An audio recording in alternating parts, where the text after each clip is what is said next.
pour Oui, bien danser sûr, tout le c'est temps. la bonne humeur en tout Un cas. coach qui ne danse pas. Parce que si vous enseignez des choses, vous devez aussi enseigner comment. Bah ouais, Hein?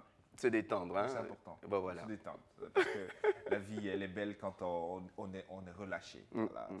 Allez, coach, de quoi parlons-nous ce matin? Ce matin, rebonjour chers téléspectateurs, voilà, ce matin nous voyons quelles sont les causes des fugues de la consommation des drogues par les jeunes aujourd'hui. Quelles sont D'accord. les causes des fugues et de la consommation des drogues par les jeunes aujourd'hui? Vous savez, de plus en plus, on observe les jeunes qui se versent dans la drogue, qui deviennent agressifs en milieu scolaire. Ouais. Mais rarement, on prend le temps de s'asseoir et de se poser les questions, quelles sont les causes? Qu'est-ce qui peut amener un jeune garçon de 12 ans ou 13 ans à vouloir aller se droguer, à quitter la maison familiale, le cadre familial qui est bien sûr un endroit de sécurité pour lui.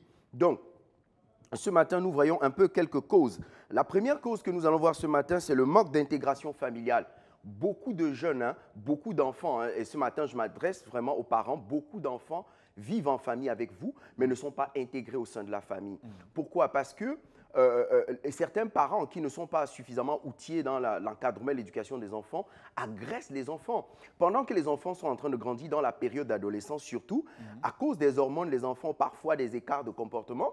Et comme les parents ne comprennent pas, ils agressent les enfants. Et puisque sur le plan cognitif, ils ne sont pas suffisamment matures pour comprendre que mon parent crie sur moi peut-être parce qu'il veut mon intérêt, l'enfant va juste se braquer et sera blessé sur le plan émotionnel. Et lorsqu'un enfant est blessé sur le plan émotionnel, il va trouver que la famille, le cadre familial, c'est un peu comme un champ de guerre pour lui. C'est-à-dire que même quand il finit les cours, Ouais. il pense qu'il va rentrer à la maison, il se sent stressé, il se sent vraiment frustré. Tout simplement parce qu'il n'est pas intégré au sein de la famille. Aussi, on voit des parents, des pères qui sont agressifs envers leurs enfants, au point où lorsqu'on entend le bruit de sa voiture, tout le monde se range. Voilà. C'est bien d'être rigoureux, mais il ne faut pas être agressif. Vous devez être rigoureux pour que vos enfants puissent suivre le bon chemin, mais vous ne devez pas être agressif. Lorsque vous êtes agressif, vous altérez l'estime de l'enfant et vous l'empêchez d'être intégré au sein de la famille. Et si un enfant n'est pas intégré au sein de la famille, chers téléspectateurs, il aura tendance à fuir, il aura tendance à fuguer, il aura tendance à trouver un repère à l'extérieur. Une autre cause, c'est que le suivisme, hein, lorsqu'un enfant n'est pas intégré au sein de la famille, évidemment, hein, il va suivre les mauvaises influences parce qu'un enfant a toujours besoin d'un cadre familial parce que son circuit affectif est en train de se construire. Et si à la maison, il ne reçoit pas suffisamment d'affection pour la construction de son circuit affectif, il aura tendance à aller à l'extérieur, chercher des sources pour pouvoir rééquilibrer Ouais. son système affectif. Et à ce moment, lorsqu'il se retrouve dans la rue ou lorsqu'il rencontre les amis du quartier, hein, c'est parfois de mauvaises fréquentations, c'est parfois des bandits, des drogués. C'est comme ça que l'enfant va se retrouver dans la drogue malheureusement. C'est pour ça que vous devez encadrer, aimer vos enfants. On a aussi les déficits psycho-affectifs hein, chez les jeunes. Vous savez, au Cameroun et en Afrique, généralement, on ne comprend pas trop ce que c'est que le déficit psycho-affectif. Et ce matin, rapidement, je vais vous expliquer ce que c'est. Tout être humain qui naît au sein d'une famille a besoin de recevoir de l'amour pour être équilibré sur le plan affectif. Il a besoin des repères affectifs. Il a besoin de recevoir, de savoir que son père et sa mère l'aiment. Et c'est cette référence qui va permettre à ce que l'enfant puisse construire sa confiance en soi et l'estime de soi.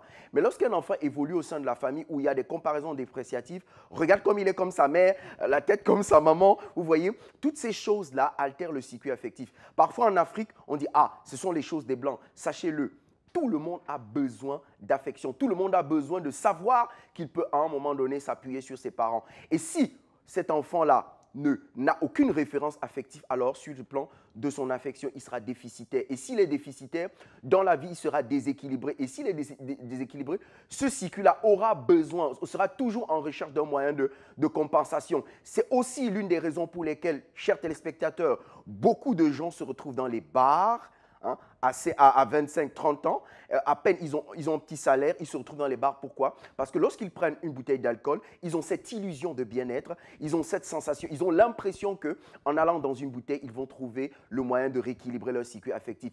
Pareil, pour la plupart des gens qui sont sexuellement dépendants, on a beaucoup de personnes qui, lorsqu'ils trouvent une femme ou lorsqu'ils entrent dans une relation, sont tout le temps entre les bras de la femme. Il est tout le temps en train de mettre la tête, tout simplement. Pourquoi? Parce que sur le plan affectif, il est déficitaire. Et lorsqu'il trouve une femme qui lui donne un tout petit peu d'affection, il veut plus. Pourquoi? Parce que son circuit affectif est déficitaire. Il a besoin de combler ce circuit-là. Donc, nous devons faire très attention avec nos enfants. Nous devons préserver nos enfants, préserver le circuit affectif de nos enfants. Ce n'est pas gâter un enfant, lui dire qu'on aime. Non. Lorsque vous dites à un enfant, vous l'aimez, en tout cas, pour les jeunes filles, hein, lorsque votre jeune fille, vous lui dites tout le temps, je t'aime, elle ne va pas se retrouver dans ce piège où le premier garçon qui va lui dire, je t'aime, elle va tout simplement se jeter entre ses bras.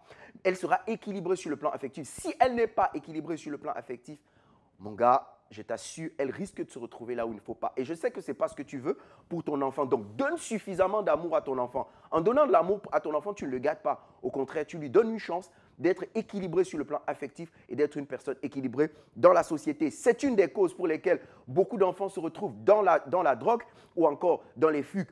Parce que dans la drogue également, les enfants retrouvent cette illusion de bien-être là, lorsqu'ils consomment un comprimé ou toutes ces drogues qu'on connaît là, lorsqu'il prend un comprimé, il a cette illusion de bien-être. Et puisqu'il a cette illusion de bien-être, il va développer de la dépendance parce qu'il voudra plus pour rééquilibrer son circuit affectif. Ces choses, chers téléspectateurs, paraissent simples, paraissent rien, mais il faut faire très attention car le circuit affectif de ton avenir dépend de ton équilibre affectif. Une autre chose, on a des enfants comme ça qui évoluent hors du cadre familial, c'est-à-dire qui sont pris par les oncles et les tantes. Ces enfants-là sont parfois agressés, mal comparés. Vous voyez, ils sont parfois maltraités. Cette maltraitance-là, également, ça crée de la frustration chez les enfants et ça les empêche d'être intégrés au sein de la famille. Ils vont tout simplement aller chercher une autre famille à l'extérieur.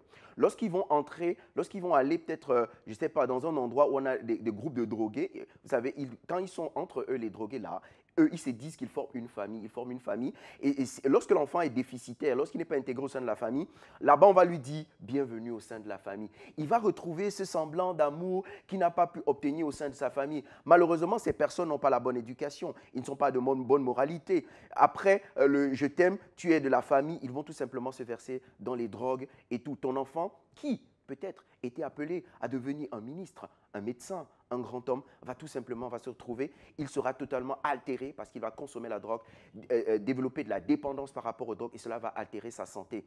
Tu risques, toi qui avais, dès la naissance de ton enfant, eu de grands rêves, tu risques de te retrouver juste face à une catastrophe parce que l'enfant sur qui tu comptais est devenu autre chose. Je sais que ce matin, ce n'est pas ce que tu veux. Nous devons prendre le temps. Notre enfant d'ailleurs même, je le dis souvent, c'est notre plus grand héritage. Une fois que tu as conçu de grands immeubles, de grosses maisons et que tu as mis les enfants au monde, ton investissement sur ton enfant fait toute la différence. Parce que si tu n'as pas suffisamment investi dans son éducation, en 24 heures, il peut endommager tout le bien. On a déjà vu, hein, il peut endommager tout le travail que vous avez fait tout au long de votre vie. C'est pour ça que votre enfant, c'est votre richesse, c'est votre entreprise. Prenez le temps de leur donner de l'affection. Prenez le temps de les aimer. Ils doivent être intégrés au sein de la famille. Ils doivent être aimés. Aimer un enfant, ce n'est pas le gâter. Aimer un enfant, c'est lui donner une chance de réussir dans sa vie. Voilà, on a aussi, l'avant-dernier point, on a aussi les familles en conflit permanent. C'est très dangereux que vous soyez en train de bagarrer avec votre épouse, vous exposez votre enfant. Vous êtes en face de votre enfant, vous injuriez sa mère, vous frappez sur sa mère en sa présence. Sachez-le, il va développer une certaine haine à votre endroit parce que généralement, l'enfant, on dit souvent qu'il est attaché au cordon ombilical de sa mère. Donc si tu frappes la mère d'un enfant devant lui, l'enfant là va développer une haine. Et quand il développe cette haine-là, il ne sera pas intégré au sein de la famille. Il va trouver… J'ai rencontré un jeune homme qui me disait que je suis allé au club de foot, je suis allé à la cité du club de foot où je me suis inscrit. Je me sens à l'aise, je me trouve quand même hors du cadre où j'étais. Le bruit à la maison tout le temps. Je pense que je suis mieux là-bas que dans la famille. Vous voyez, quand un enfant se comporte comme ça, il est facile que cet enfant la fugue. Il est facile que cet enfant se retrouve dans la rue. Donc vraiment, vous devez sécuriser. Quand vous avez les problèmes avec votre épouse, prenez le temps de vous retirer dans la chambre. Réglez les problèmes à l'insu des enfants. Les enfants ne sont pas obligés de savoir quel est le problème que vous avez. Ils ne doivent pas subir le problème que vous avez avec leurs parents. Donc, chers parents, ce matin, voilà, j'espère que vous avez écouté ces quelques conseils.